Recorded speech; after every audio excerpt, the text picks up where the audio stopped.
Hello everyone. Welcome back to my channel. My name is MsNoBuntu, DIVAA, divinely inspired, vibrantly anointed artist, and I am here with the second part of episode 4 of Taraji's Peace of Mind with Taraji and of course her best friend Tracy. It has been a minute since I have been here. I have not been feeling well at all, with vertigo and a headache and a ringing in my head. I've just had a horrible migraine, so I've just been doing a lot of sleeping and resting and sleeping and resting, but I'm still in pain. But I just thought, okay, time is passing by and I really need to come over and continue with the review and sharing of thoughts and insights on Taraji's Peace of Mind.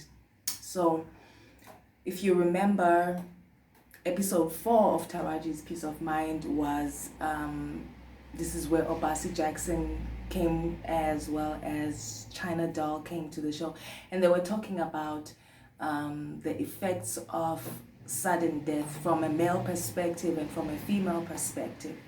And now in this second part, Taraji shares her own story of when her son's father was brutally murdered and how it was a sudden loss for her and her child, of course.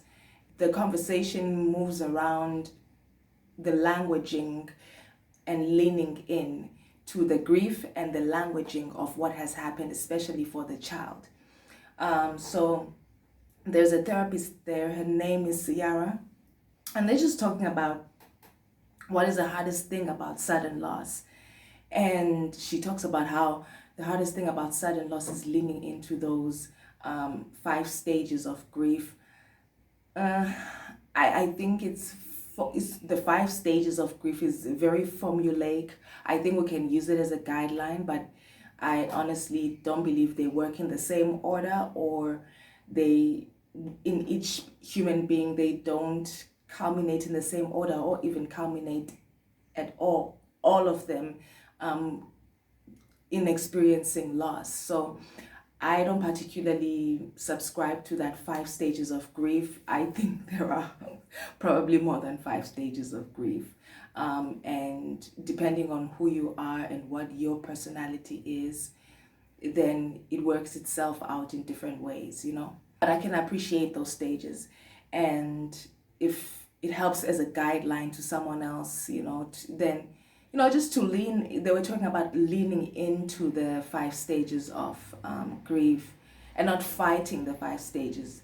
And so as you go from one stage to the next, that you don't feel guilty, that you don't feel a sense of rushing or you delaying, or you should be feeling this now, or you should be going through this now, but just to expect that there are these stages of this grief, and to just lean into each and every one of the stages and to show up for whatever is happening in that time, in that stage.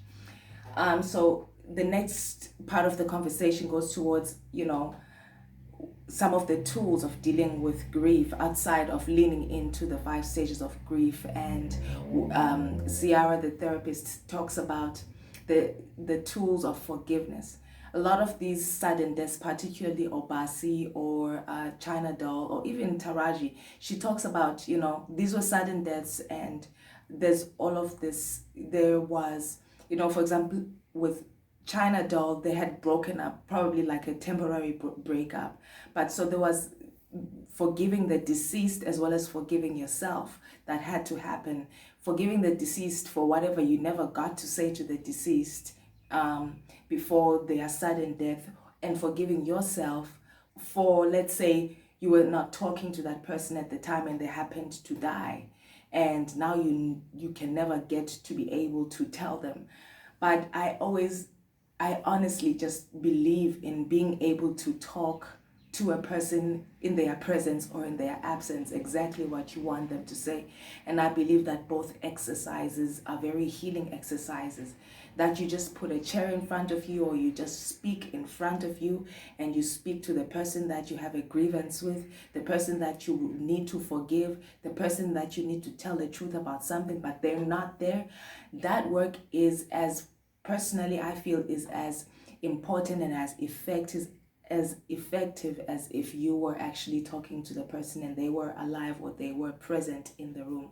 So I don't want people to think, I don't want you to think that just because someone is dead and you had some forgiveness work to do with them, some resolving work to do with them, some cleaning up work to do with them, that now because they are deceased, it is too late to do that work. It's not. You can do that work without them in the room, but you can place a chair to symbolize them, speaking to them. You can look ahead of you, in front of you, to symbolize that you are now speaking to that person. You can put a photograph of that person to symbolize that you are speaking to that person.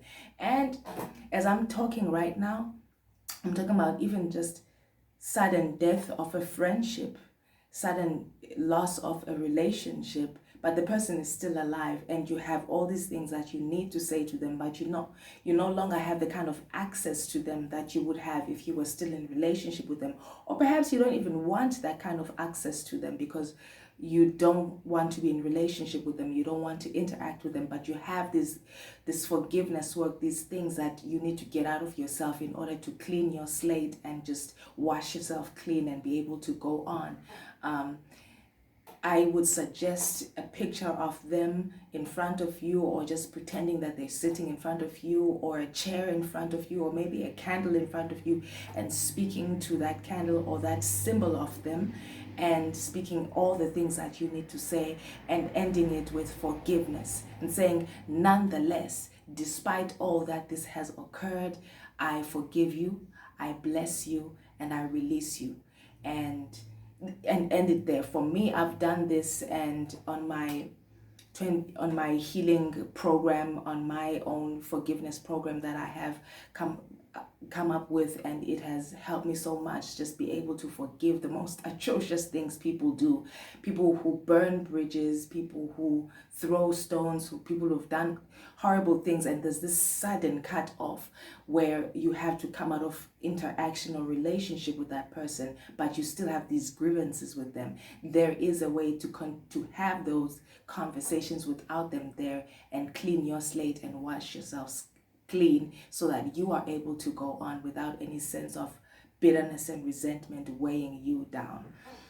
And then the next thing that they move on to the languaging. You know, how does an adult tell a child about death when that sudden death has occurred? Because just before that question, you know, Taraji recounts how when her then man died, they had this child together, and she just told the child something completely different, like, because she couldn't find the words, and she was just out of, she couldn't find the words, she couldn't find a way to tell this son who was now fatherless.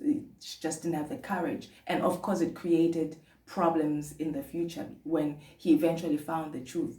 And so Ciara, the therapist, talks about, you know, age appropriate language, and I think it's important as well, you know, in creating age appropriate language, in preparing to create age appropriate language, to give a context of, let's say, that is linked to your faith. If you have a faith base, then talk to your child about things like heaven and things like passing from here to heaven and to being with God, the angels, from an early age, so that, and talk about heaven as a place of rest, as a place of being with our Creator. It's still another place, but we can't see them here, but they, you know, they are somewhere else, and they are, you know, with God, you know. So I think it's important to create like a language from your faith basis, a language that children can then refer back to in understanding, as well as when they can say, you know, kids will ask, is daddy with the angels? Is daddy with the, you know, God upstairs in the heavens, in the clouds?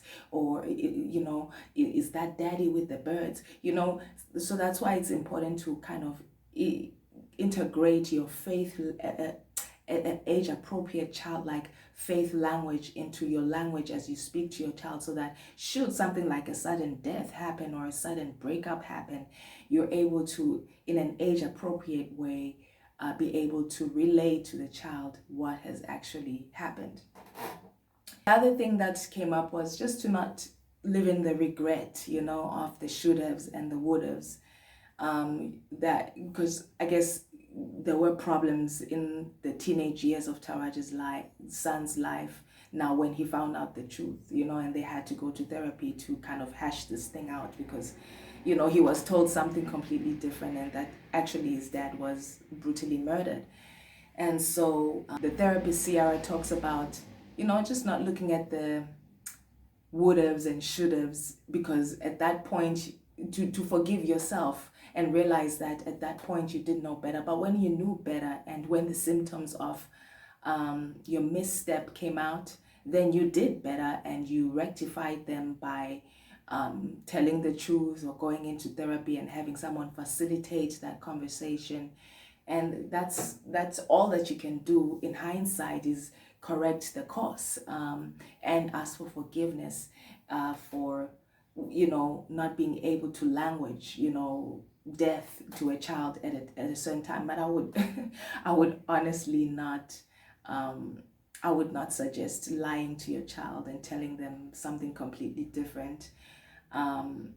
If I found that I didn't have the language, I just didn't even have the strength nor the courage, I would take them to somebody and I would say, please find an age-appropriate way.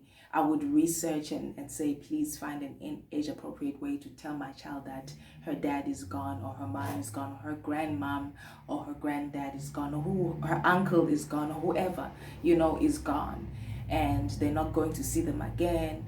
But this is how they can think of them. This is how they can continue to endear them and keep them in their heart and keep them in their mind. But they're gone in this, in this natural sense. So I just think you live, you learn, and you cannot be so hard on yourself. Well, that is it for this week, and I thank you so much for continuing to come back to this channel and continuing to tune in and to watch every video that I post on the channel.